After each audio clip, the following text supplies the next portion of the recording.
Assalamualaikum warahmatullahi wabarakatuh.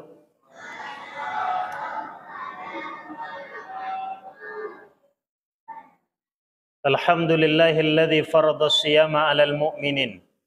Wassalatu wassalamu ala nabiyyina Muhammadin wa ala alihi wa sahbihi wattabi'ihi ila yaumiddin.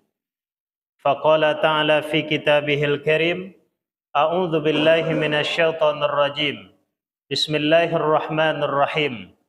Innama ya'muru masajidallah man amana billahi wal yawmil akhir wa aqamas salata wa ataz zakata wa lam yakhsha illallah fa'asa ula ay yakunu minal muhtadin.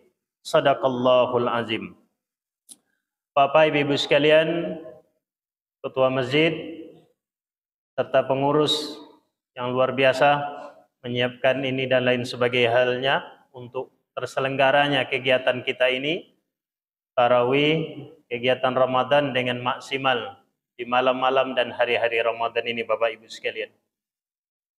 Malam hari ini malam kelima kita salat. Kalau di sini kelima keempat, Pak? Kelima ya? Kelima ke enam begitu harusnya tanyanya. Kelima kita menyelenggarakan salat tarawih insyaallah. Dan kita coba di malam kelima ini melihat bahasan tentang masjid, Bapak Ibu sekalian. Dan sekarang kita berada di Masjid Islamiyah ini, salah satu masjid yang mendapat tempat di hati kaum muslimin. Bagus, nyaman di dalamnya, di tengah kota lagi, Bapak Ibu sekalian. Maka kalau dari segi makna, masjid itu artinya tempat sujud. Tapi bukan saja berhenti di situ tentunya. Bagaimana kita, apa yang disebutkan Allah Ta'ala tadi, sampai ke tingkat memakmurkan masjid ini. Bapak Ibu sekalian yang dimuliakan Allah Subhanahu wa Ta'ala. Dalam sejarahnya, pada tahun 10 kenabian, Rasul masih di Mekah. Tahun 10 kenabian itu terjadilah peristiwa Isra dan Mi'raj. Singkat cerita, dari mana ke mana? Disebutkan dalam Al-Quran, minal masjid ilal masjid. Itu singkatnya. Kemudian hijrahlah Rasulullah sallallahu alaihi wasallam setelah 13 tahun di Mekah. Hijrah beliau ke Yasrib, ke Madinah. Belum sampai beliau di Madinah, beliau singgah di Kuba sekitar 3-4 hari. Bapak Ibu sekalian, Rasulullah sallallahu alaihi wasallam mendirikan masjid di sana. Itulah Masjid Kuba. Kemudian melanjutkan perjalanan ke Yasrib yang menjadi Madinah kelak namanya. Hal pertama yang beliau lakukan di Madinah ketika sampai di sana, setelah beliau tinggal di rumah Abu Ayyub Al-Ansari, sahabat yang sudah cukup sepuh, tapi hal pertama kemudian yang beliau lakukan adalah banal masjid, mendirikan atau menegakkan atau membangun masjid, Bapak Ibu sekalian.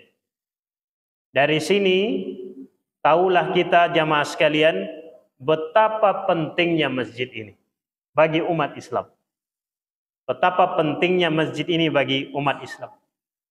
Makanya Allah Subhanahu wa Ta'ala dalam surat At-Taubah ayat 118 yang tadi sudah saya muqaddimahi, innama ya'muru masajidallah man amana billah wal yawmal akhir wa aqamas salata wa ataz zakata wa lam yakhsha illallah. 4 ini paling tidak.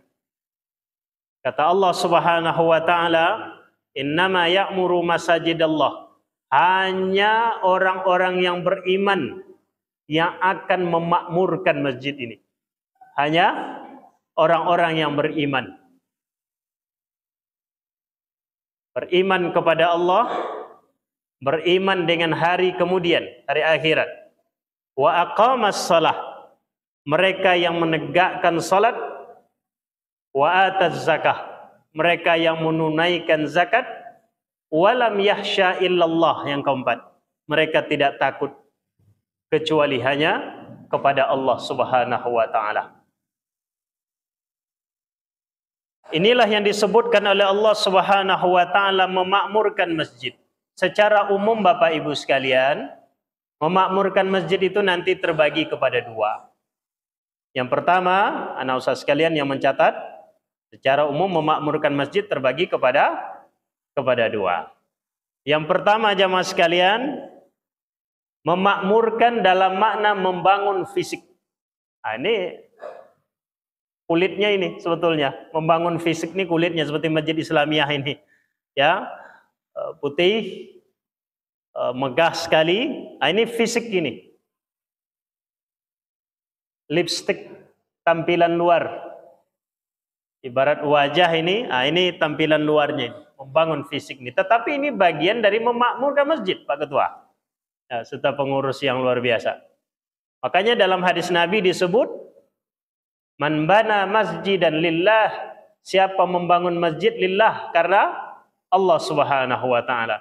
Banallahu lahu baitan fil jannah.